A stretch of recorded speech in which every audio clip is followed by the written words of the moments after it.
الحمد لله نحمده ونستعينه ونستغفره ونؤمن به ونتوكل عليه ونعوذ بالله من شرور أنفسنا ومن سيئات أعمالنا من يهده الله فلا مضل له ومن يضلله فلا هادي له وأشهد أن لا إله إلا الله وحده لا شريك له وأشهد أن محمدًا عبده ورسوله الذي أرسله بالحق بشيرا ونذيرا وداعيا إلى الله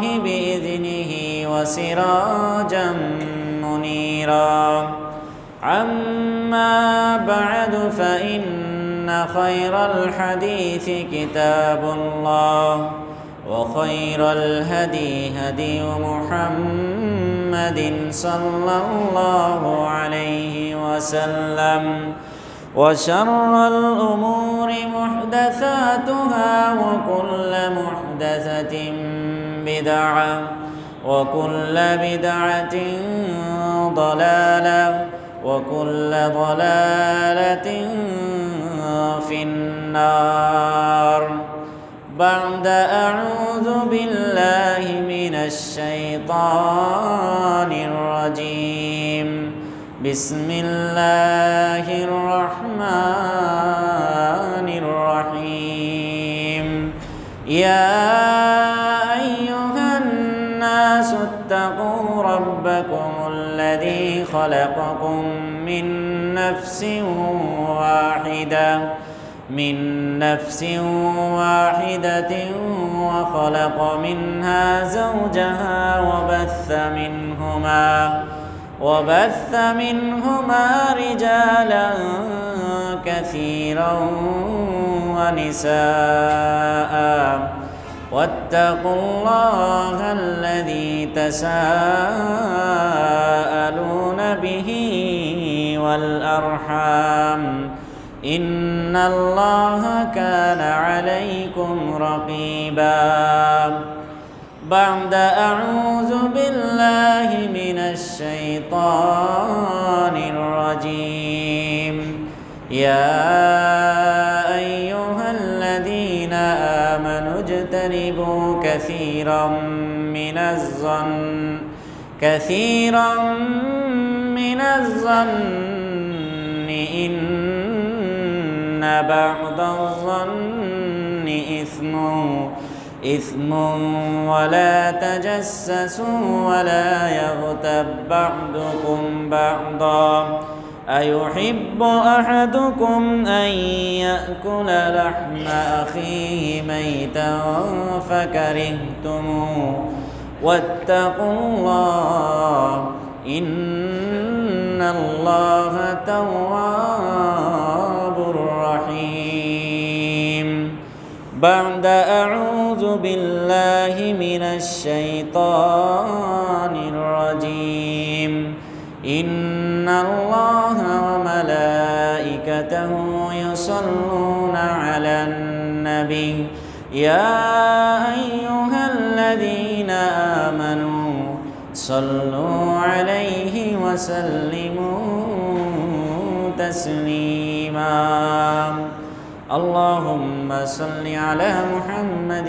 وعلى آل محمد كما صليت على إبراهيم وعلى آل إبراهيم إنك حميد مجيد اللهم بارك على محمد وعلى آل محمد كما باركت على إبراهيم وعلى آل إبراهيم إنك حميد مجيد আলহামদুলিল্লাহ সমস্ত প্রশংসা সমস্ত তারিফ সেই মহান রব্বুল আলামিনের জন্য যে মহান রব্বুল আলামিন আমাদেরকে আজকের এই জুমার দিনে একত্রিত হওয়ার তৌফিক দান করেছেন, সেই জন্য সকলে বলি আলহামদুলিল্লাহ।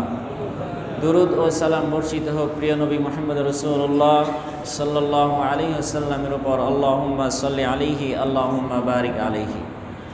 সম্মানিত উপস্থিতি, আজ জুমার খুতবায় সংক্ষিপ্ত সময়ে বক্তব্যের বিষয় গীবত, পরনিন্দা।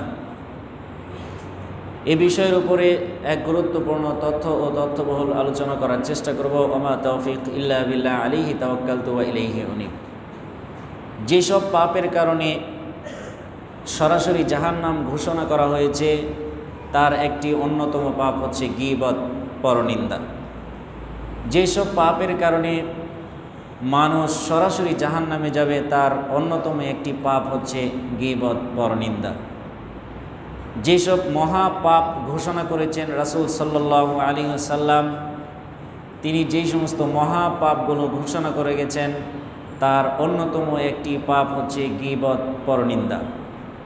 যেসব পাপ মানুষের সাথে জড়িত, হক্কুল ইবাদ অর্থাৎ বান্দার সাথে যেই সমস্ত পাপ জড়িত, তার অন্যতম একটি পাপ হচ্ছে গীবত, পরনিন্দা। যেসব পাপের কারণে কিয়ামতের মাঠে জাহান্নামে মানুষের দুইটি জিহবা থাকবে, অর্থাৎ দুইটি জিহবা থাকবে আগুনের।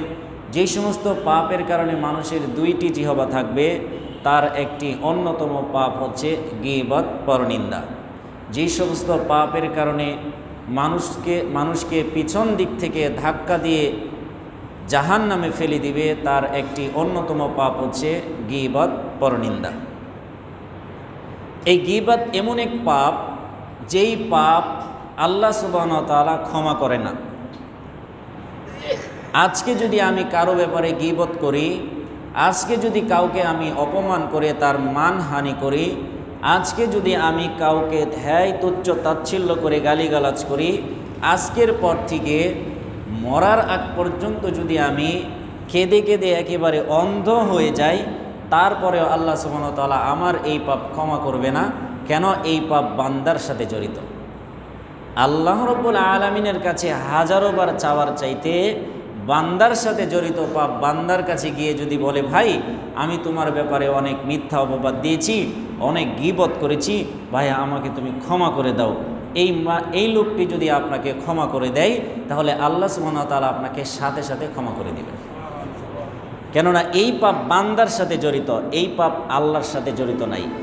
শিরক মহাপাপ, শিরক এত বড় পাপ, যেই পাপের কারণে আপনাকে জাহান্নামে যেতে হবে। শিরক এত বড় পাপ, যেই পাপ করলে আল্লাহ সুবহানাহু ওয়া তাআলার অপমান করা হয় আল্লাহকে। যেই পাপের কারণে এই শিরক করলে তাকাদুস সামাওয়াতু ইয়াতাফাত্তারনা, আসমানটা ফেটে যাওয়ার উপক্রম হয়, জমিনটা ফেটে চৌচির হয়ে যাওয়ার উপক্রম হয়, পাহাড়গুলো ভেঙে একেবারে চূর্ণ বিচূর্ণ হয়ে যাওয়ার উপক্রম হয়, তার অন্যতম একটি পাপ হচ্ছে শিরক করা। শিরক যত বড়ই পাপ হোক না কেন, আপনি যদি রাতে উঠে আল্লাহ তাআলার কাছে ভালো করে কেঁদে বলতে পারেন, তাহলে আল্লাহ সুবহানাহু ওয়া তাআলা আপনাকে ক্ষমা করে দিবেন। জেনা যত বড়ই পাপ হোক না কেন, জেনা করেছেন কোনো মহিলার সাথে, কোনো মেয়ের সাথে জেনা ব্যভিচারে লিপ্ত হয়েছেন, জেনা যত বড়ই পাপ হোক না কেন, রাতের অন্ধকারে উঠে কেউ দেখে নাই, এই দুজনের মাঝে এই পাপটা হয়ে গেছে, আপনারা দুজন জানেন, আর আল্লাহ সুবহানাহু ওয়া তাআলা সেই 7 আসমান থেকে সেই আপনাদের দৃশ্যগুলো, আপনাদের এই পাপগুলো দেখেছে। এই পাপের কথা কেউ জানে না। আপনি রাতে উঠে আল্লাহ সুবহানাহু ওয়া তাআলার কাছে যদি বলতে পারেন ভালো করে, আল্লাহ তাআলা আপনার এই জেনার পাপ ক্ষমা করে দিবে। এটা হচ্ছে আল্লাহ তাআলার সাথে জড়িত পাপ। কিন্তু বান্দার সাথে জড়িত পাপ আল্লাহ সুবহানাহু ওয়া তাআলার কাছে চাইলে ক্ষমা হবে না। এই তার একটি অন্যতম পাপ হচ্ছে এই গীবত, পরনিন্দা, যেটা আমাদের প্রায় মানুষের মাঝে দেখা যায়। প্রায় মানুষ কি, সবাই এর মাঝে লিপ্ত আছি। হুজুর বলেন, আলেম ছাড়া বলেন, হুজুর ছাড়া বলেন, যাকে আপনি দেখেন, মসজিদের ইমাম বলেন, মুয়াজ্জিন বলেন, মসজিদের সভাপতি বলেন, মাদ্রাসার সভাপতি বলেন, যে যেখানে থাকুক না কেন, যে যেখানে আছে, সবাই এই বিষয়টা নিয়ে ব্যস্ত। যেই পাপের কারণে আপনাকে আমাকে জাহান্নামে যেতে হবে, আপনাকে আর কিছু করা লাগবে না, এই একটা জিনিসই যথেষ্ট জাহান্নামে যাওয়ার জন্য, গীবত করা। আল্লাহ তাআলা এই গীবতের ব্যাপারে মহাগ্রন্থ আল কোরআনে তিনি বলেন, আউযু বিল্লাহি মিনাশ শাইতানির রাজীম, ইয়া আইয়ুহাল্লাযীনা আমানু ইজতানিবু কাসীরাম মিনাজ যন্ন ইন্না বা'দাজ যন্নি ইসমুন ওয়া লা তাজাসসু ওয়া লা ইয়াগতাব বা'দুকুম বা'দা أيحب أحدكم أن يأكل لحم أخيه ميتا فكرهتموه واتقوا الله إن الله تواب رحيم। আল্লাহ তাআলা গোটা পৃথিবীর মানুষকে ডাক দিয়ে বলছেন, ইয়া আইয়ুহাল্লাযীনা আমানু, হে ঈমানদারেরা। সারা পৃথিবীর ঈমানদার ব্যক্তিকে, ঈমানদার নরনারীকে আল্লাহ তাআলা ডাক দিয়ে বলছেন, হে ঈমানদারেরা, এই যে তানিবু, তোমরা বেঁচে থাকো, কাসীরাম মিনাজ যন, অধিকাংশ ধারণা থেকে, ধারণা করা থেকে তোমরা বেঁচে থাকো। হে ঈমানদার বান্দাবান্দি, তোমরা যারা এই পৃথিবীতে বসবাস করছো, আমি তোমাদের সকলকে ডাক দিয়ে বলছি, তোমরা এই ধারণা থেকে বেঁচে থাকো। কেন বেঁচে থাকবে? ইন্না বা'দাজ যন্নি ইসমুন, কেননা অধিকাংশ ধারণাই, অনেক ধারণার কারণে মানুষের পাপ সংগঠিত হয়ে যায়। এমন কিছু ধারণা আপনি করেছেন, ইন্না বা'দাজ যন্নি ইসমুন, কেননা অধিকাংশ ধারণাই হচ্ছে পাপ। এমন কিছু ধারণা একজন সম্পর্কে করে ফেললেন আপনি, সেই লোকটা আসলে এটা করে নাই, এটাই হচ্ছে পাপ। রাসূল সাল্লাল্লাহু আলাইহি ওয়াসাল্লামকে জিজ্ঞাসা, রাসূল সাল্লাল্লাহু আলাইহি ওয়াসাল্লাম যখন বললেন তোমরা কারো গীবত করবে না, তখন সাহাবীরা বললেন, ইয়া রাসূলুল্লাহ, আপনি যে বললেন গীবত করব না, এই লোকটার মাঝে যদি এই খারাপ বিষয়টা যদি থাকে, যে বিষয়টা নিয়ে আমরা সমালোচনা করছি, এই সমালোচনার বিষয়টা যদি তার ভিতরে থাকে, তাহলে রাসূল সাল্লাল্লাহু আলাইহি ওয়াসাল্লাম বললেন, যদি তোমরা সেটা করো, তার ভিতরে এই অপরাধটা আছে, এটা যদি অন্যের কাছে বলো, সেটা হলো গীবত। আর যদি সেটা না থাকে, তাহলে সেটা হবে অপবাদ। তাহলে বোঝা যাচ্ছে আপনার মুখ, আমার মুখ কি করতে হবে? বন্ধ রাখতে হবে। মুখ কখনো খোলা যাবে না। মুখ খুললেই বিপদ, একজন মানুষের ব্যাপারে মুখ খুললেই বিপদ। ইন্না বা'দাজ যন্নি ইসমুন, তারপর বলছেন ওয়ালা তাজাসসু, তোমরা গোয়েন্দাগিরি করিও না। কে কি করলো তার ব্যাপারে তোমরা গোয়েন্দাগিরি করিও না। রাষ্ট্রীয়ভাবে সরকার গোয়েন্দা রাখতে পারে, সেটা তার ব্যাপার, রাষ্ট্রীয়ভাবে গোয়েন্দাগিরির দরকার আছে, কিন্তু আপনাকে আমাকে কেউ গোয়েন্দা করে পাঠায় নাই। রাষ্ট্রীয়ভাবে যদি গোয়েন্দা সিবিআই চাকরি হয়ে যায়, সেটা ভিন্ন কথা, তার গোয়েন্দাগিরির দরকার আছে। দেশকে বাঁচাতে গেলে কারা দেশকে ধ্বংস করছে, তাদের ব্যাপারে গোয়েন্দাগিরির জন্য আলাদা লোক সেট করা থাকতে পারে, কিন্তু আপনাকে আমাকে কেউ গোয়েন্দা করে পাঠাই নাই। আমি আমার ভাইয়ের ব্যাপারে গোয়েন্দাগিরি করতে পারবো না, আমি আমার অপর ভাইয়ের ব্যাপারে গোয়েন্দাগিরি করতে পারবো না, তবে আমি আমার ছেলের ক্ষেত্রে, আমার সন্তানের ক্ষেত্রে আমি গোয়েন্দাগিরি, আপনি আপনার ছেলে সন্তানের ক্ষেত্রে গোয়েন্দাগিরি করতে পারেন, আপনার স্ত্রীর ক্ষেত্রে আপনি গোয়েন্দাগিরি করতে পারেন। কেন? কারণ আপনার স্ত্রী হচ্ছে আপনার অধীনে, আপনি অন্যের ব্যাপারে করতে পারবেন। আল্লাহ তাআলা বলছেন লা তাজাসসাস, তোমরা গোয়েন্দাগিরি করিও না। ওয়ালা ইয়াগতাব বা'দুকুম বা'দা, এবং একে অপরের গীবত করিও না। তো একে অপরের যে গীবত করলা, এই গীবতের পাপ কি? আইয়ুহিব্বু আহাদুকুম আইয়াকুলা লাহমা আখিহি মাইতান ফাকারিহতুমু, আচ্ছা তোমরা কি এটা ভালোবাসো? তোমরা যদি কোনো ভাইয়ের গীবত করো, তাহলে কত বড় পাপ। এই পাপটার কথা আল্লাহ তাআলা বলছেন যে কেউ যদি, তোমরা একে অপরের গীবত করবে না। আচ্ছা ঠিক আছে, তোমরা যদি একে অপরের গীবত করেই থাকো, তাহলে শুনো, এই জিনিসটা কি তোমরা ভালোবাসো যে তোমার মৃত ভাইয়ের গোশত খাবে? আপনার নিজের আপন ভাই মারা গেছে, তার শরীর থেকে গোশত কেটে, চাকু দিয়ে কেটে আপনি খাবেন রান্না করে, এরকম কেউ দাপট দেখাতে পারবেন? এইরকম কেউ আছে পৃথিবীতে? মুসলমান, বহির্বিশ্বে বিজাতি কারা, তারা কি করলো সেটা ভিন্ন কথা, তাদের দৃশ্য আমাদের দেখার দরকার নেই। কিন্তু মুসলমান কেউ কি পারবে যে তার মৃত ভাই, আপন মৃত ভাই মারা গেছে, তার গোশত চাকু দিয়ে কেটে রান্না করে খাবেন, এইরকম বুকের পাটা কেউ আছে? আল্লাহ তাআলা বলছেন ফাকারিহ তুমো, তোমরা এটা অপছন্দই করো, তোমরা এটাকে অপছন্দই করো, তোমরা এটা কখনো এই কাজ করবে না। তার মানে বুঝে যাচ্ছে গীবত করা এত বড় পাপ, মৃত আপন মৃত ভাইয়ের গোশত খাওয়া যত বড় পাপ, গীবত করা তত বড় পাপ।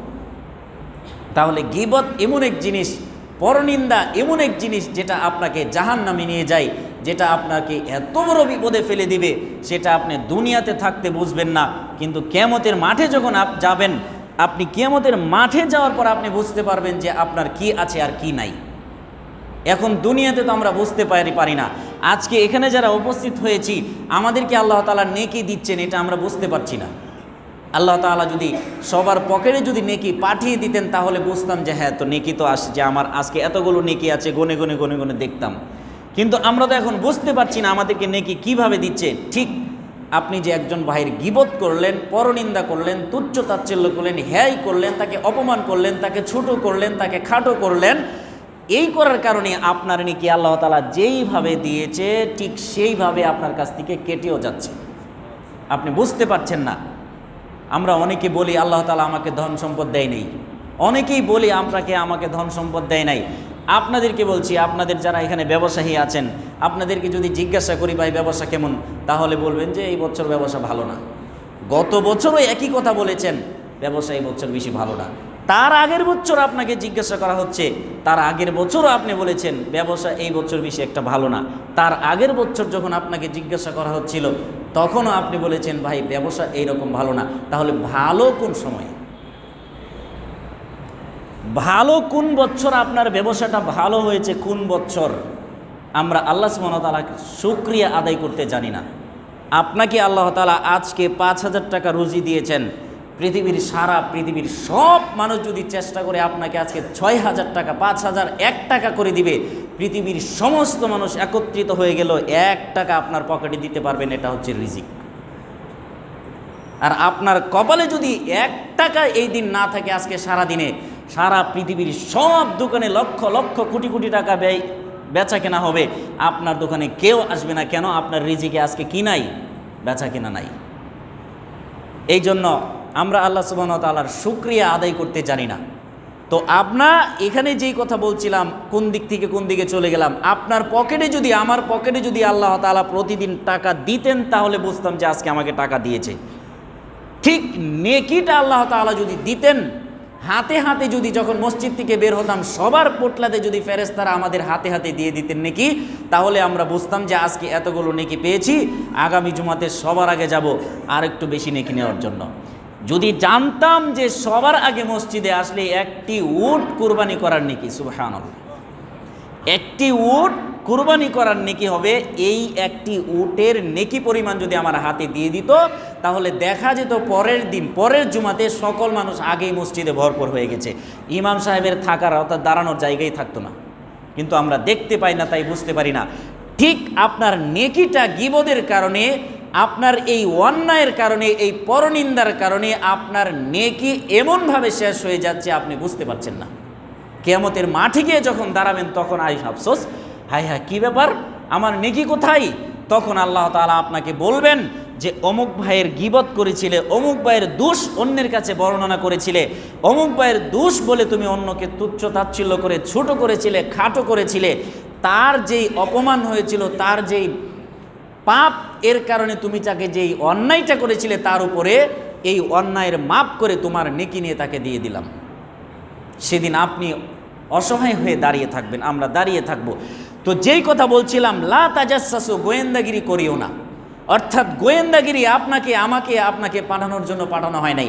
আমাকে একজন মুসল্লির ব্যাপারে গোয়েন্দাগিরি করানোর জন্য আমাকে এখানে আনা হয় নাই।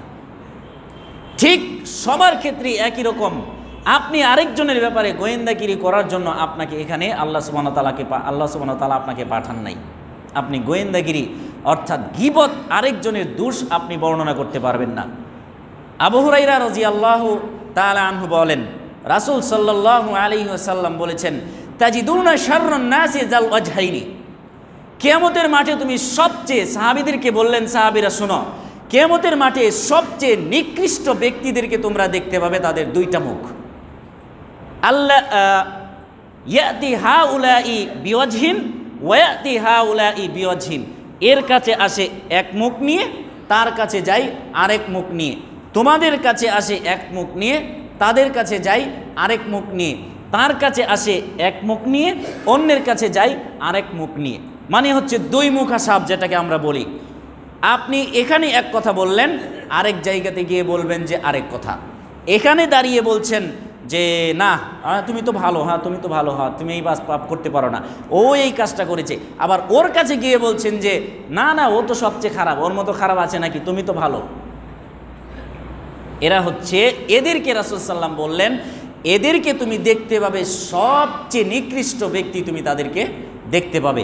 আচ্ছা বলেন, আপনাদেরকে বলি, আমি আপনি সবাই এ থেকে কি বাঁচতে পারি? এটা আমাদের বাঁচার কঠিন বিষয়, এ থেকে আমরা বাঁচতে পারি না, অনেক কঠিন হয়ে যায় আমাদের জন্য এটা বাঁচতে দিকে। তবে আপনাকে চেষ্টা করতে হবে। আল্লাহ সুবহানাহু ওয়া তাআলা আপনার অন্তরটা দেখবে, কলব, আপনার হৃদয় অন্তরটা দেখবে, আপনার চেষ্টাটা কতটুকু এটা শুধু আল্লাহ তাআলা আপনার দেখবে। তো যেই কথা বলছিলাম, জাল ওয়াজহাইনি, দুইটা মুখ তাদের দেখতে পাবে। এখানে আসি এক মুখ নিয়ে, ওখানে যাই আরেক মুখ নিয়ে। এ থেকে বেঁচে থাকার চেষ্টা করবেন, যাতে করে কিয়ামতের মাঠে নিকৃষ্ট মানুষের কাতারে যেন আমরা দাঁড়াতে না পারি। আল্লাহ সেই তৌফিক আমাদের সকলকে দান করো, আল্লাহুম্মা আমিন। আবু হুরায়রা রাদিয়াল্লাহু তাআলা আনহু বলেন, রাসূল সাল্লাল্লাহু আলাইহি ওয়াসাল্লাম বলেছেন, ইয়াকুমুজ জন, তোমরা ধারণা থেকে বেঁচে থাকো। ফাইন্না যন্না আকযাবুল হাদিস, কেননা অধিকাংশ ধারণাই হচ্ছে মিথ্যা। একটা ধারণা করে ফেলেছেন, এই ধারণাটা আসলেই মিথ্যা। এখন আপনি একটা ধারণা করেছেন, এই ধারণাটা সত্য, এই সত্যটা আরেকজনের কাছে আপনি বললেন, এটাই হচ্ছে গীবত। এমন একটা ধারণা করেছেন, এই ধারণাটা মিথ্যা। ফাইন্না আকযাবুল হাদিস, এই জন্যই বলছেন অধিকাংশ ধারণাই হচ্ছে মিথ্যা। তোমরা এই ধারণা থেকে বেঁচে থাকো। লা তাহাসসাসু ওয়ালা তানাজাসু ওয়ালা তাজাসসাসু, তোমরা গোয়েন্দাগিরি করিও না। ওয়ালা তানাজাসু, এবং ওয়ালা তানাজাসু, এবং তোমরা ক্রয় বিক্রয়ে ধোঁকাবাজি করিও না। ক্রয় বিক্রয়ে ধোঁকাবাজি করিও না। আপনি গোশত বিক্রি করছেন, টাকা ইনকাম করেন, কোটি কোটি টাকা আপনি ইনকাম করেন, আপনি একজন কসাই। আজকেই তো বান্ডি বাজারে গরু জবাই হয় নাই? প্রত্যেক জমাতে তো হয়, আমি যেটা দেখি হয়েছে। তো যিনি মেপে মেপে দিচ্ছেন, উনি যদি এখান থেকে একটা গোশত আপনাকে কম দেয়, আপনি নেবেন 2 কেজি, 2 কেজি থেকে যদি একটা গোশত কম দেয়, তাহলে ওনাকে বলিয়েন তো এই পাপ ক্ষমা করার জন্য। আর জিন্দিগিতে কিয়ামত পর্যন্ত আল্লাহ সুবহানাহু ওয়া তাআলার কাছে কানলে এই পাপ ক্ষমা হবে না। আপনাকে একটা গোশত কম দিয়েছে, আপনার বাড়িতে গিয়ে বলতে হবে, ভাই আমি তোমাকে সকালবেলা একটা গোশত কম দিয়েছিলাম, আমাকে তুমি মাফ করে দাও। যতক্ষণ না পর্যন্ত এই কথা বলা না হবে, ততক্ষণ পর্যন্ত এই পাপ কোনো দিন ক্ষমা হবে না। এটা কার সাথে জড়িত? বান্দার সাথে জড়িত। আপনি কাপড় বিক্রি করছেন, কোটি কোটি টাকা আপনি লাভ করেন, তাতে কোনো সমস্যা নাই। আপনি হাজার হাজার কোটি টাকা আপনি লাভ করেন, তাতে কোনো সমস্যা নেই। যখন আপনার দোকানে একজন লোক আসলো, এই 5 টাকার জিনিস আপনি বললেন 10 টাকা আমার খরচ হয়েছে, আপনি এই কথা বললেন কেন? এখন 10 টাকার নাম করে যে আপনি তাকে বিক্রি করলেন, এই পাপ এবার ক্ষমা নেন তো দেখি। কিয়ামত পর্যন্ত কাঁদলে আর এই পাপ ক্ষমা হবে না। ওই লোকের হাত ধরে বলতে হবে, ভাই আমার 5 টাকা খরচ হয়েছিল, আমি বলেছিলাম 10 টাকা, তোমার কাছে আমি 100 পিস মাল বিক্রি করেছিলাম, ভাই প্রত্যেক 100 পিসে 5 টাকা বেশি নিয়েছিলাম, আমাকে তুমি মাফ করে দাও। তাকে হয় টাকা ফেরত দিতে হবে, অন্যথায় তার কাছ থেকে মাপ চেয়ে নিতে হবে। আপনি লক্ষ লক্ষ টাকা এইভাবে আপনি ইনকাম করেন, তাতে কোনো সমস্যা নেই, কিন্তু আপনি ধোঁকার মধ্যে গেলেন কেন? মানুষের মৌত, মানুষের মৃত্যু মানুষকে যেইভাবে খুঁজে, মানুষের রিজিক মানুষকে সেইভাবে খুঁজে। মানুষের মৌত, মানুষের মৃত্যু মানুষকে যেইভাবে খুঁজে, মানুষের রিজিক মানুষকে সেইভাবে খুঁজে। আপনি এক ঢোক পানি না খেয়ে মৃত্যুবরণ করবেন না, যদি এক ঢোক পানি আপনার রিজিকে থাকে। আপনি এই ধোঁকাতে গেলেন কেন?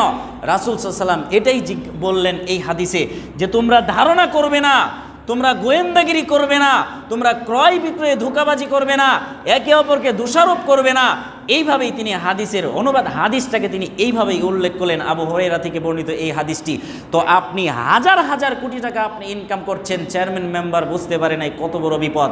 যদি চেয়ারম্যান মেম্বার জানতো একটা চাউল, একটা চাউল 100 বস্তা চাউল এসেছে, তার মাঝ থেকে একটা চাউল ওনার ভাগে চলে গেছে, ওনার ভাগে, এই একটা একটা চাউল যাওয়ার কারণে কত বড় অন্যায় হয়েছে যদি এটা জানতো, তাহলে হাত জোর করে সবার সামনে দাঁড়িয়ে বলতো, এলাকার বাসী আমি আপনাদের কাছে ক্ষমা চাই, জিন্দিগিতে আর কোনোদিন এই দায়িত্ব নিলাম না, আজকের পর থেকে এই দায়িত্ব ছেড়ে দিলাম। ঠিক আপনার আমার ক্ষেত্রে একই অবস্থা। আপনি ব্যবসা করার ক্ষেত্রে যদি একটু ধোঁকাবাজি করেন, তাহলে এই ধোঁকার পাপ আর ক্ষমা হবে না যতক্ষণ না এই লোক আপনাকে ক্ষমা না করবে। হাজারো মানুষ আজকে এরকম ধোঁকায় লিপ্ত হয়ে মানুষকে ধোঁকা দিয়ে কোটি কোটি টাকা ইনকাম করছেন, আপনি বলছেন আপনি সফল। অসম্ভব, আপনি সফল হতে পারেন নাই। আবু উকবা ইবনে আমির রাদিয়াল্লাহু তাআলা আনহু বলেন, রাসূল সাল্লাল্লাহু আলাইহি ওয়াসাল্লামকে জিজ্ঞাসা করলাম, মান নাজাত, বাঁচার পথ কি ইয়া রাসূলুল্লাহ? আমি কি করলে বাঁচতে পারবো, আমাকে বাঁচার পথ আমাকে দেখিয়ে দেন। কি করলে আমি বাঁচতে পারবো, আমাকে বাঁচার পথ দেখান। মান নাজাত, নাজাতের পথ কি, বাঁচার পথ কি? তখন তিনি বললেন, আমসিক আলাইকা লিসানাক, তুমি তোমার জিহ্বাকে ঠিক করো, তুমি তোমার জিহ্বাটাকে ঠিক করে নাও, তুমি তোমার জিহ্বাটাকে সংবরণ করে রাখো। তারপর বললেন, ওয়ালিয়া সাকা বাইতুকা, তুমি তোমার বাড়িতে অবস্থান করো, বাড়িতেই থাকো, বিনা প্রয়োজনে বাড়ির বাহিরে যাওয়ার প্রয়োজন নেই, কোনো দরকার নেই, বাড়িতেই তুমি অবস্থান করো। ওয়াবকি আলিয়া খতিআতুকা, এবং তুমি তোমার পাপের জন্য রোদন করো, কাঁদো। তোমার যে জীবনে পাপ হয়েছে এই তিনটি কাজ তুমি করতে থাকো। এক, তুমি তোমার জিহ্বাকে চুপ করে রাখো, তুমি তোমার জিহ্বাকে খরচ করিও না। এই জিহ্বার মাধ্যমে মানুষ পাপ কাজে লিপ্ত হয়, এই জিহ্বার কারণে মানুষ গীবতে লিপ্ত হচ্ছে, এই জিহ্বার কারণেই মানুষ আজকে কাল কিয়ামতের মাঠে এই জিহ্বার কারণেই মানুষ জাহান্নামে যাবে। সাকর নামক জাহান্নামে যাওয়ার বৈশিষ্ট্য তার একটি হচ্ছে ওয়াকুন্না নাখুদু মাআল খাইদিন, আমরা অনর্থক আলাপকারীদের সাথে, অনর্থক কথায় লিপ্তকারীদের সাথে অনর্থক কথায় লিপ্ত থাকতাম। আপনি অনর্থক কথায় লিপ্ত থাকবেন, চার স্টলে কেন আপনি বসতে গেলেন? রাসূল সাল্লাল্লাহু আলাইহি সাল্লাম বললেন, তুমি বাড়িতে অবস্থান করো, ওয়ালিয়া সাকা বাইতুকা, তুমি তোমার বাড়িতে অবস্থান করো। কেন? আপনি কি বাজারে যাবেন না? বাজার যেমন উৎকৃষ্ট জায়গা, বাজার তেমন নিকৃষ্ট জায়গা, বাজার যেমন উৎকৃষ্ট জায়গা, বাজার তেমন নিকৃষ্ট জায়গা। এই বাজারে যদি কেউ প্রবেশ করার পূর্বে যদি বলে, লা ইলাহা ইল্লাল্লাহু ওয়াহদাহু লা শারীকা লাহু লাহুল মুলকু ওয়া লাহুল হামদু ওয়া লাহুল হামদু ইউহয়ি ওয়া ইউমীতু ওয়া হুয়া হাইয়্যুন লা ইয়ামুতু বিয়াদিহিল খায়রু ওয়া হুয়া আলা কুল্লি শাইইন কাদির, এই দোয়াটা পরে যদি কেউ বাজারে প্রবেশ করে, রাসূল সাল্লাল্লাহু আলাইহি সাল্লাম বলেছেন, তাহলে একবার এই দোয়া পড়ার কারণে তার আমলনামায় 10 লক্ষ নেকি লেখা হবে। সুবহানাল্লাহ। তাহলে আপনি বাজারে 3 বার ঢুকলেন, 3 বারে ঢুকে এই দোয়া পড়েছেন, তাহলে সারাদিনে আপনার কয় লক্ষ নেকি হলো? 30 লক্ষ। এবার আপনি একটি দোকানে বসছেন, এক কাপ চা নিয়েছেন, একটা সিগারেট নিয়েছেন, এবার আপনি চা খাচ্ছেন আর বলছেন, অমুকের মেয়ে শুনেছো, ভেগে চলে গেছে, এবার নেন তো দেখি। এবারে 30 লক্ষ নাকি কোথায় যে হারিয়ে যাবে আপনি টেরও পান নাই। এবার এই যে বলেছেন অমুক মেয়ে ভেগে গেছে, এবার এই পাপটা এবার ক্ষমা করেন তো দেখি। জিন্দিগিতে কানলে আর এই পাপ ক্ষমা হবে না, ওই মেয়ের বাপের কাছে, ওই মেয়ের কাছে গিয়ে ক্ষমা চাইতে হবে, তারপরে এই পাপ ক্ষমা হবে, এর আগে না। বাজার আপনার জন্য, এই ক্ষেত্রে বাজার আপনার জন্য নিকৃষ্ট জায়গা। বাজারে আপনি কেনাবেচা করতে যান, কিনে আপনি দ্রুত চলে আসেন। এখন আপনি একজন বিক্রেতা, বাজারে তো সারাদিন থাকবেন, আপনি তো বাজারেই থাকবেন। আপনার সাথে যখন একটা লোক এসে বলবে, এই শুনেছিস রে অমুক তো এই কাজ করেছে, এই চুপ, এই কথা আর নয়, আমার সামনে এই ধরনের কথা যেন না শোনা যায়, আমার সামনে এই ধরনের কথা কোনোদিন বলবেন না। আপনি পারবেন না এইভাবে বলতে? আপনার ভিতরে কি এই রকম মনোবল নাই? আপনি বলেন যে তোমার কোনো কাম নাই কি, তোমাকে কি শয়তান কাছে আমার কাছে পাঠিয়েছে নাকি? তুমি অন্যের কথা এখানে বলতে এসেছো কেন? তোমার কি লাগবে তুমি সেটা নিয়ে চলে যাও, তুমি অন্যের কথা কেন বলছো? এক্ষেত্রে আপনি খুব কঠিনভাবে আপনি বলেন, তখন কোনোদিন আর আপনার সামনে এসে বলবে না। তখন ওই লোক আবার অন্যের কাছে গিয়ে আপনার গীবত করবে, তখন আপনারই লাভ হবে, কারণ আপনার নেকি হয়ে যাবে। এই জন্য এ থেকে বেঁচে থাকার চেষ্টা করবেন। মহান আল্লাহ বলেন, ইয়া আইয়ুহাল্লাযীনা আমানু লা ইয়াসখার কওমুম মিন কওমিন আসা ইয়াকুনু খায়রাম মিনহুম, কোনো কওম যেন অন্য কোনো কওমকে তুচ্ছ তাচ্ছিল্য না করে, কোনো কওম যেন অন্য কওমকে হেয় প্রতিপন্ন না করে, নিন্দা না করে, বিদ্রূপ না করে, কোনো পুরুষ যেন অন্য কোনো পুরুষকে বিদ্রূপ না করে, কোনো পুরুষ যেন অন্য পুরুষকে হেয় তুচ্ছ তাচ্ছিল্য না করে, কোনো পুরুষ যেন অন্য পুরুষের গীবত না করে। ওয়ালা নিসাউম মিন নিসাইন আসা আন ইয়াকুন্না খায়রাম মিনহুন্না, কোনো নারী যেন অন্য কোনো নারীকে যেন হেয় তুচ্ছ তাচ্ছিল্য বিদ্রূপ না করে। কেননা ওই পুরুষ যার ব্যাপারে আপনি নিন্দা করছেন, যার ব্যাপারে আপনি গীবত করছেন, যাকে আপনি অপমান করছেন অন্য মানুষের সামনে, সে আপনার থেকে উত্তম হতে পারে। আল্লাহ তাআলা বলেছেন, আমি বলি নাই। ঠিক নারীদের ক্ষেত্রে একই রকম, যেই নারীটা অন্য নারীর ব্যাপারে আরেকজনের কাছে গীবত করছে, পরনিন্দা করছে, এই অন্যায় ধরনের কথা বলছে, নিন্দা করছে, বিদ্রূপ করছে, ঠিক এই নারীর চাইতে যেই নারীর গীবত করা হচ্ছে এই নারী তার চাইতে কি আছে? উত্তম আছে। আল্লাহ তাআলা বলেছেন, ওয়ালা তালমিজু আনফুসাকুম, এবং তোমরা একে অপরকে নিন্দা করিও না, একে অপরকে তোমরা নিন্দা করিও না। ওয়ালা তালমিজু আনফুসাকুম ওয়ালা তানাবাজু বিল আলকাব, এবং একে অপরকে তোমরা কি করিও না? একে অপরকে তোমরা মন্দ নামে ডাকিও না। আমরা অনেক সময় বলি না কুদ্দুচ্চা, মালিক্কা, ডাক দেন না আপনারা অনেকেই? রহমান্না এদিকে আয়, কুদ্দুচ্চা এদিকে আয়, ডাক দেন কিনা? এগুলো হচ্ছে মন্দ নামের ডাক। কুদ্দুস এটা হচ্ছে আল্লাহর নাম, রহমান এটা হচ্ছে আল্লাহর নাম, মালিক আপনি যে ডাকছেন মালিককা এদিকে আয়, আপনি কি আল্লাহকে বলছেন মালিককা এদিকে আয়? বাআসাল ইসমুল ফুসুক বাদাল ঈমান, ঈমান আনার পরে মন্দ নামে ডাকা, এটা হচ্ছে সবচেয়ে গর্হিত অন্যায় কাজ। ঈমান আনার পরে আপনি একজন মুমিন ঈমানদার বান্দা, আপনি একজন মুসলিম, এই মুসলমানের মুখ থেকে এরকম মন্দ নাম আসবে, এটা আল্লাহ তাআলা কি করেন না? পছন্দ করেন না। তো এই জন্য বলছি, মন্দ নামে কাউকে ডাকবেন না। কারো নাম আব্দুল কুদ্দুস, তাকে আব্দুল কুদ্দুস বলে আপনি ডাকেন। কারো নাম মালিক, আপনি বলেন আব্দুল মালিক, তাকে বলেন। যদি ডাকতেই হয়, তাকে যদি ডাক দিতেই হয়, আপনি তাকে মন্দ নামে ডাক দিন না, সঠিক তার যেই নাম সেই নামে তাকে ডাকুন। আল্লাহ তাআলা বলেছেন এই নামে যেন কাউকে না ডাকা হয়। গীবত এমন এক জিনিস যেটা আপনাকে ধ্বংস করে দেয়। আবু হুরায়রা রাদিয়াল্লাহু তাআলা আনহু বলেন, রাসূল সাল্লাল্লাহু আলাইহি ওয়াসাল্লামকে জিজ্ঞাসা করা হলো, ইয়া রাসূলুল্লাহ, কোন জিনিস সবচেয়ে বেশি জাহান্নামে নিয়ে যাবে? কোন জিনিস, প্রথম কথা বলছেন, কোন জিনিস সবচেয়ে বেশি জান্নাতে নিয়ে যাবে? রাসূল সাল্লাল্লাহু আলাইহি ওয়াসাল্লাম বললেন, তাকওয়াল্লাহি ওয়া হুসনুল খুলুক। একটা হচ্ছে আল্লাহর ভয়, আরেকটি হচ্ছে হুসনুল খুলুক, উত্তম চরিত্র, সদাচরণ যাকে বলা হয়। এখন সদাচরণের কথা বাদ দিলাম, তাকওয়াল্লাহি, আল্লাহর ভয় মানুষকে জান্নাতে নিয়ে যাবে। আপনার ভিতরে কেমন আল্লাহর ভয় আছে যে আজকে জুমার আজান হয়ে যাওয়ার পরে আপনারা অনেকে পিছনে এসেছেন, আপনি আল্লাহকে ভয় করেন, আপনি ইসলামটাকে এইরকমই মনে করেন? হাজারো যুবক আজকে এই ধরনের নেশাদার দ্রব্যে জেনা ব্যভিচারে লিপ্ত হয়ে, হাজারো যুবক বিজাতিদের সংস্পর্শে এসে হাজারো যুবক নষ্ট হয়ে যাচ্ছে। আপনি যুবক মনে করছেন আপনার ভিতরে আল্লাহর ভয় আছে? তাকওয়াল্লাহি, এই তাকওয়াল্লাহি, আল্লাহর ভয়, আল্লাহ ভীতি মানুষকে জান্নাতে নিয়ে যাবে। আপনার ভিতরে কি আল্লাহর ভয় আছে? আজকের ফজরের আজান হয়ে যাওয়ার পরে, আপনার ফজরের আজান হয়ে যাওয়ার পরে আপনি সলাতে এসেছেন, এই রকম আপনার সলাতে আসেন নাই, তাহলে কি আপনার আল্লাহর ভয় আছে? আপনি কেমন মানুষ? আপনার কর্ণপ্রহরে 5 ওয়াক্ত সলাতের আজান যাচ্ছে, আপনি কোনোদিন নামাজে আসেন না। আপনি তাকওয়াল্লাহি, আল্লাহর ভয় আপনার আছে, আপনি আল্লাহকে ভয় দেখাতে চাচ্ছেন।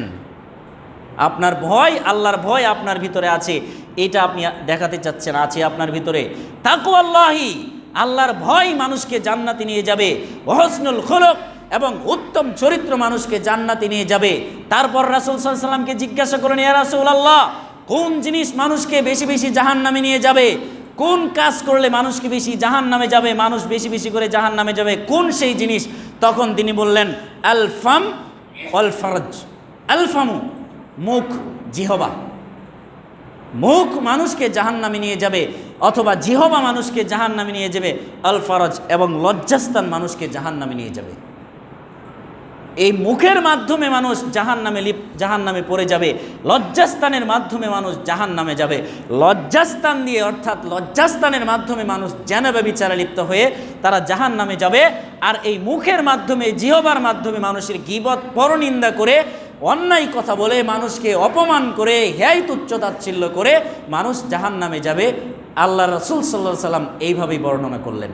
এই জন্য মুখ বন্ধ করতে হবে, মুখের এই জিহবাটাকে সংবরণ করতে হবে। এই জিহবা আল্লাহ সুবহানাহু ওয়া তাআলা আপনার একটা নিয়ামত হিসেবে দিয়েছেন।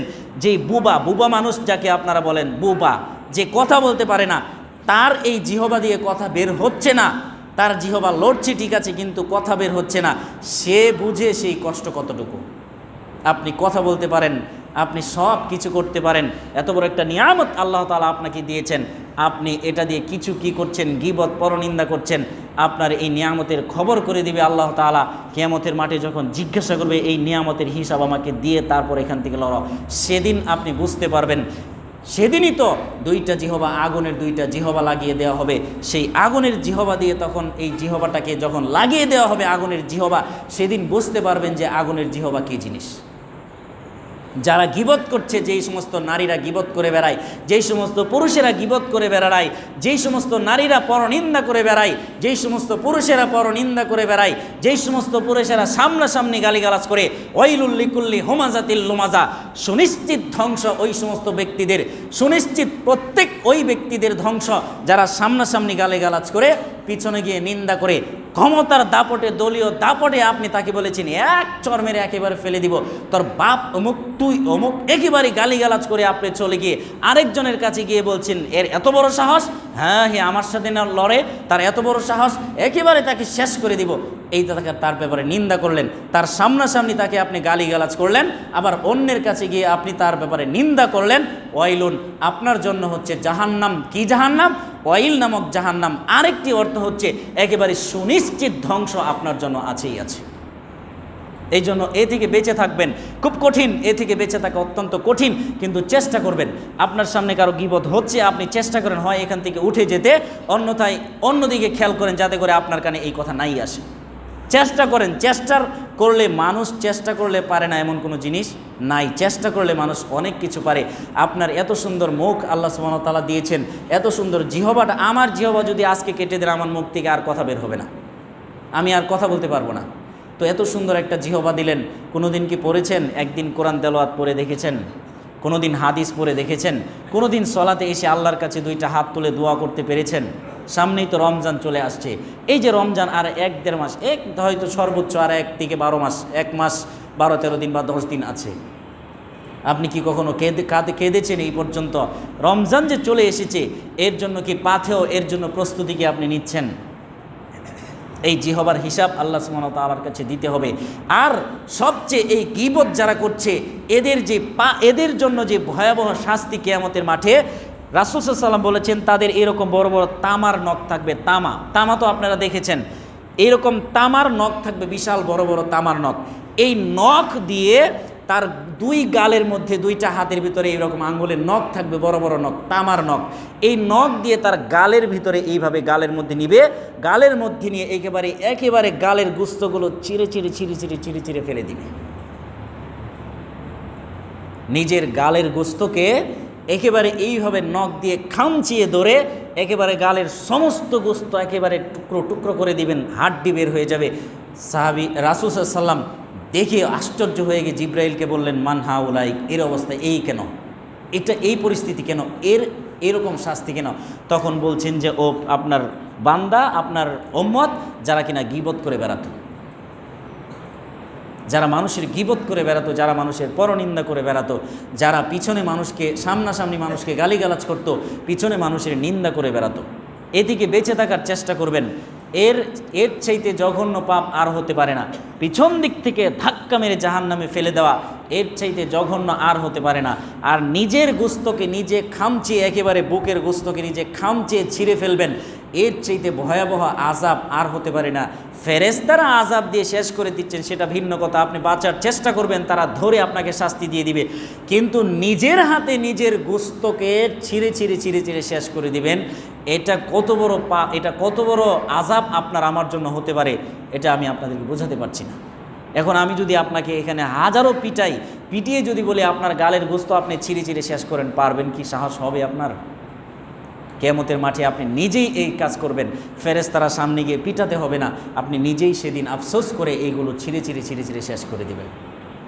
এই জন্য সম্মানিত উপস্থিতি, আপনারা যেখানে যারা উপস্থিত হয়েছেন, এই গীবত থেকে, পরনিন্দা থেকে বেঁচে থাকার চেষ্টা করবেন। দোকানে বসা থেকে বেঁচে থাকুন। দোকানে বসে 1 কাপ চা খেয়ে আপনি যেই নিন্দা করছেন, গীবত করছেন, দোকানে বসার পর যেই দোকানে আপনি বসে আপনি সারাদিন আলাপ করে বেড়াচ্ছেন, আপনি যেইভাবে আপনি আরেকজন মানুষের গীবত পরনিন্দা করছেন, এই দোকান একদিন আপনার হিসাব দিবে। জি, এই মাটিতে বসে এই দোকানের মধ্যেই দোকান আপনার কিয়ামতের মাঠে হিসাব দিয়ে বলবে যে সে অমুকের পরনিন্দা করেছিল, অমুকের গীবত করেছিল, অমুকের দোষ আরেকজনের কাছে বলেছিল। রাসূল সাল্লাল্লাহু আলাইহি ওয়াসাল্লাম বলেছেন, কোনো বান্দা যখন অন্যের দোষ খুঁজে, কোনো বান্দা যখন অন্য বান্দার দোষ খুঁজে, আমি যদি অন্য কারো দোষ খুঁজি, তাহলে আল্লাহ তাআলা যিনি আমার পিছনে, আমি যদি অন্য কারো দোষ খুঁজি, তাহলে আল্লাহ তাআলা আসমান থেকে, অর্থাৎ আল্লাহ তাআলা নিজে আমার দোষ খুঁজে বের করবেন। আমার দোষ কে খুঁজে বের করবেন? আল্লাহ তাআলা বের করবেন। কেন? আমি অন্যের দোষ খুঁজছি। আর রাসূল সাল্লাম বলছেন, যার দোষ আল্লাহ তাআলা খুঁজবে, যার দোষ আল্লাহ তাআলা খুঁজবে, সে যদি একেবারে তার বাহনের পেটের ভিতরে ঢুকে যায়, তারপরেও আল্লাহ তাআলা তাকে অপমান করে ছাড়বে। তারপরেও আল্লাহ তাআলা আমাকে কি করে ছাড়বেন? অপমান করে ছাড়বেন। বেঁচে থাকুন, এ থেকে বেঁচে থাকার চেষ্টা করুন। জাহান্নামে যাওয়ার জন্য এই একটা জিনিসই যথেষ্ট। আপনি সলাত আদায় করেন না, কোনো সমস্যা নেই, আপনি আল্লাহ তাআলার কাছে ক্ষমা চান, একবার ক্ষমা চান ভালো করে, ইনশাআল্লাহ আল্লাহ তাআলা আপনার পাপ ক্ষমা করে দিবে। কিন্তু গীবত করেছেন, আজকে আমি এখানে আছি, আমি সেই ভৈরবের কোনো একজন মানুষকে নিয়ে গীবত করলাম, এই সেই নরসিংদীর কোনো একজন মানুষকে আমি নিয়ে গীবত করলাম, এখান থেকে গিয়ে তার কাছে গিয়ে ক্ষমা চাইতে হবে, অথবা ফোনে যদি সম্ভব হয় তার কাছে ক্ষমা চাইতে হবে, এছাড়া এই পাপ আর ক্ষমা হবে না। এই জন্য এ থেকে বেঁচে থাকার চেষ্টা করুন। আর নিজেকে মুসলমান ভাবুন, নিজে একজন মুসলিম, এই মুসলমান ভেবে, নিজে একজন মুসলিম এটা ভেবে আপনি নিজেকে পরিচালনা করুন। সামনে রমজান আসছে, পাপ কমানোর একটি মাস আসছে, এই মাসে নিজেকে কিভাবে প্রস্তুত করবেন সেইভাবে এখন থেকে প্রস্তুতি নেন। সামনে রমজান যেন আপনার জীবন থেকে যেন একেবারে নষ্ট না হয়ে যায়, আপনি এমনভাবে ইবাদত করবেন এই রমজান যেন আপনার জীবনের শেষ, এইরকম মনে করে আপনি ইবাদত করার চেষ্টা করুন। আল্লাহ সুবহানাহু ওয়া তাআলার কাছে দোয়া করি, আল্লাহ তুমি আমাদের সকলকে সামনের রমজান আসার তৌফিক দান করো, আল্লাহুম্মা আমিন। এই রমজানের যেন ভালো করে এই সিয়ামগুলো রাখতে পারে, আল্লাহ সেই তৌফিক আমাদের সকলকে দান করো, আল্লাহুম্মা আমিন। ওয়া আখির দাওয়ানা আলহামদুলিল্লাহি রাব্বিল আলামিন। আলহামদুলিল্লাহ।